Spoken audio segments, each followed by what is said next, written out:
Ejercicio 1. Un gran avión de metal vuela a 300 metros por segundo en relación con un campo magnético terrestre vertical de 10 elevado a la menos 4 teslas, que equivale a un Gauss.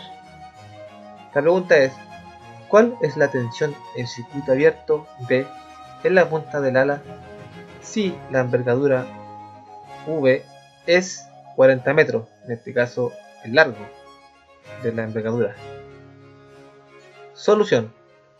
El campo eléctrico inducido dentro del metal lo definimos anteriormente como la velocidad negativa producto cruz permeabilidad por intensidad de campo magnético. Por lo tanto, de esta ecuación podemos suponer que el voltaje inducido dentro del metal, ¿sí?, corresponde al voltaje del electrón, que va a ser igual a la velocidad por la intensidad por la permeabilidad, y en este caso el ancho de la envergadura, o mejor dicho el largo. Reemplazando los valores que anteriormente nos habían dado, en este caso la envergadura, como la vemos acá, es de 40, tenemos en este caso la permeabilidad, ¿sí? Tenemos también el campo, en este caso en teslas. Solamente calculando este voltaje nos da que el voltaje aproximado es de 1,5 microvolt. Ejercicio 2. Se tiene un cable recto a velocidad de 10 metros partido en segundo en la componente X entre los polos de un imán de 0,1 Tesla. El vector de velocidad, la dirección del cable y la dirección del campo son todos ortogonales entre sí. El cable está conectado externamente a una resistencia R igual a 10 elevado a la menos 5 ohm y con un ancho, en este caso del alambre, D igual a V igual a 0,1 metro. ¿Qué fuerza mecánica F ejerce sobre el cable el campo magnético B? La geometría, en este caso, de este problema la podemos ver a continuación, como se muestra acá.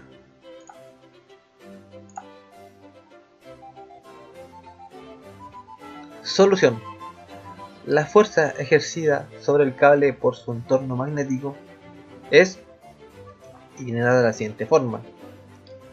Como anteriormente habíamos dicho, la fuerza, en este caso, que ejerce el cable por su entorno, viene dado por la corriente producto cruz, la intensidad, la permeabilidad, en este caso el ancho del alambre, como se ve acá en la figura.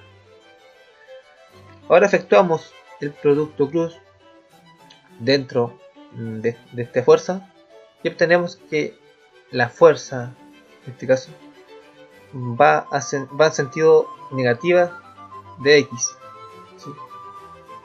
Y esto lo podemos comprobar con la regla de la mano derecha, que lo podemos ver aquí en la figura, donde la corriente inducida, como anteriormente la habíamos descrito, en este caso con una ausencia de voltaje, viene de la siguiente forma, ¿sí?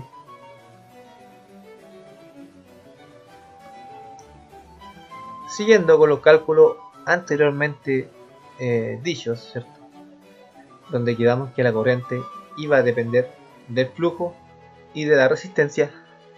Ahora el flujo lo podemos definir de la siguiente forma, que depende de la velocidad, la permeabilidad,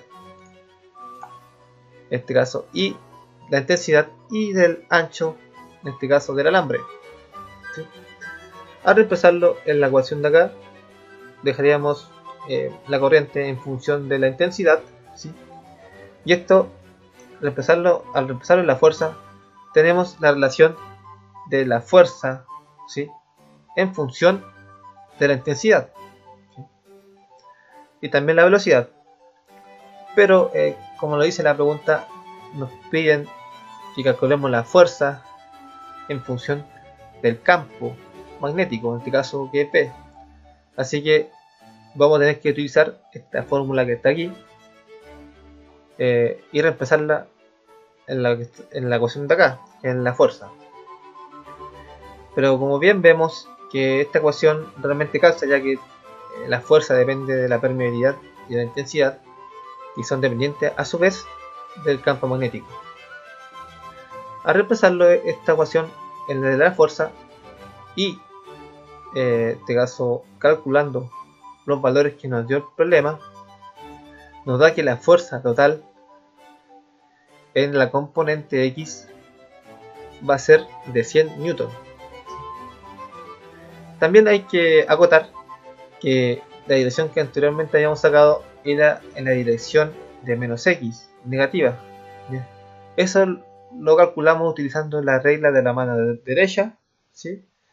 Pero este signo que está acá salió en función de la corriente que está acá, que como anteriormente habíamos dicho, esta corriente está libre de voltaje o tiene ausencia de voltaje. Por ende, al calcular ambos signos negativos, nos da que la dirección va a ser en la componente X positiva, ¿sí? Y por lo tanto, la fuerza va a ser en esa componente y va a tener signo positivo. Ejercicio número 3. Se tiene un actuador electrostático de placas paralelas de largo 1 centímetro y ancho 0,6 centímetros. Esto es el largo y ancho de las placas. Estas se pueden flexionar a una distancia de X igual a 10 milímetros entre ellas. Bueno, si el campo eléctrico es de 5 voltmetros en total, nos piden encontrar el valor de K para que se rompa la fuerza de fricción estática que se encuentra presente entre las placas. Solución. Bueno, primero que todo, tenemos que dejar todo en las unidades pertinentes. Nuestro largo va a ser de 0,01 metro. Nuestro ancho será de 0,006 metros. Y nuestra distancia que se puede flexionar nuestras placas será de 0,02 metros. El campo eléctrico total que nos dan es de 5 voltmetros. Ahora, lo único que tenemos que hacer es ocupar la fórmula que ya teníamos, que relacionaba la deflexión de estas placas con el área y con el campo eléctrico. Bueno, de aquí lo que tenemos que despejar es la constante K, ya que todos los demás datos lo tenemos. Así que el área lo podemos calcular como el largo por el ancho, dándonos así un valor de 0,06 milímetros cuadrados, que es el área de las placas. Y el E sub 0, el campo, se va a determinar como el promedio del campo total. ¿Y cuál era el promedio del campo total? Como se ve aquí en la figura, era la mitad.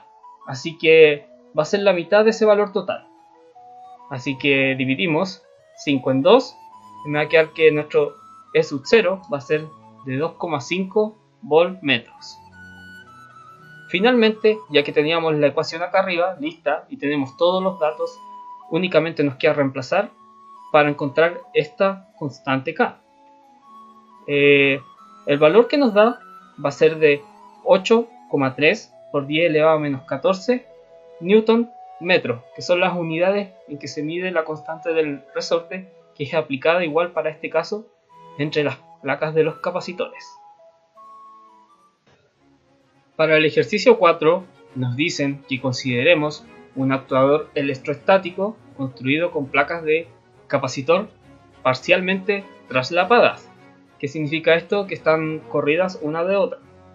Nos dan las siguientes características. La separación de estas placas va a ser de 20 nanómetros, va a tener un área transversal de 900 picómetros y un campo eléctrico de 10 voltmetros. Nos piden calcular la presión eléctrica atrayendo una placa del capacitor y la fuerza eléctrica lateral que ocurriera sobre ellas. Para la solución, primero queremos calcular la diferencia de presión eléctrica actuando en el extremo del capacitor. Como bien sabemos, la presión eléctrica depende de las variables de campo eléctrico y también depende del valor de la permitividad, que en este caso es la permitividad del vacío, ya que no nos daban dónde era esto. Así que teníamos nuestro valor de campo eléctrico, que era de 10 volmetros, el cual se va a dividir en 2 y se va a multiplicar por el valor de la permitividad del vacío, que es 8,85 por 10 elevado a menos 12. Así, nuestra presión eléctrica va a quedar como se muestra aquí, que va a ser de 4,433 por 10 elevado a menos 11 newton partido en metros cuadrados. Bueno, y finalmente el segundo apartado nos pedía la fuerza eléctrica lateral que se ejercía sobre las placas. Bueno, en el video de teoría se pudo obtener que la fuerza dependía tanto de la carga que estábamos aplicando como de la superficie donde se estaba aplicando todo este análisis, como del largo de las placas. Pero bueno, en este caso no tenemos la carga para llegar y reemplazar, por lo que, igual como se explicó en el video de teoría, se sacó la carga a partir del campo eléctrico. Mediante un proceso de fórmula de espejes se llega a la ecuación de acá, la cual depende del largo del alambre, del largo de las placas, de la superficie, de su permitividad y del campo que se encuentra sobre ella. Esto también lo podríamos escribir como el área por la presión eléctrica. Pero la presión eléctrica la habíamos calculado anteriormente, la cual se muestra aquí. Y el área transversal es la que nos habían dado al principio del problema, la cual, en este caso, era de 900 picómetros. Así, reemplazamos estos dos datos en nuestra ecuación de fuerza y obtenemos que la fuerza lateral con la que se ejerce para que se muevan estas placas va a ser de 3,8 por 10 elevado a menos 17 newton.